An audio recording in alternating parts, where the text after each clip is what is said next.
You remember what it was like in school. It was boring. You sat in class, memorized as much as you could, and tried to pass a test at the end. But is that good enough? These days, school can be more interesting and effective by focusing students on work that matters. This is project-based learning explained. Most adults live in a world of projects. Whether it's a job assignment, home improvement, or planning a wedding, we need to actively solve problems. But unfortunately, schoolwork looks more like this than this. Let's take a look at this project-based world. Meet Claire. She was recently presented with a challenge. Her company, Super Suds, makes soap, and it was up to her to find the most earth-friendly way to produce it in the future. Her boss gave her a budget and a few requirements, and it was up to her to come up with a solution. She organized and managed a team who researched the options and created materials summarizing the issues. Claire's team asked for feedback and presented their findings to the boss. Claire came out of the project looking like a rock star, and she learned a lot about green products. If you look closely, Claire's success involved critical thinking, collaboration, and communication, things that aren't often taught in traditional classrooms.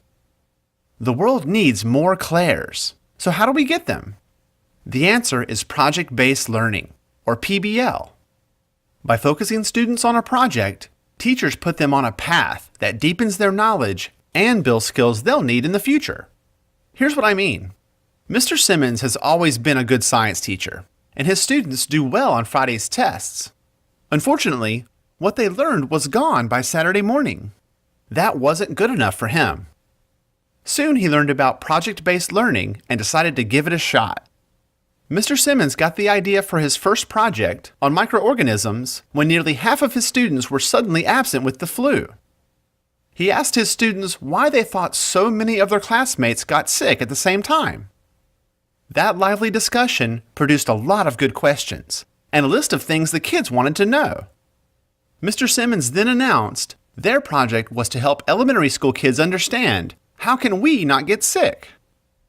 After dividing the class into teams, he got them started on the project.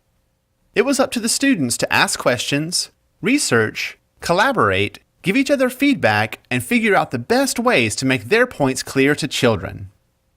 One team chose to make an educational video on the connection between hand washing and avoiding the flu. Another chose to create posters to show how viruses spread. The project teams showed off their final work to an enthusiastic audience of parents and their children at a nearby elementary school. Sitting in the front row was our good friend and local rock star Claire, who saw a bit of herself in the students.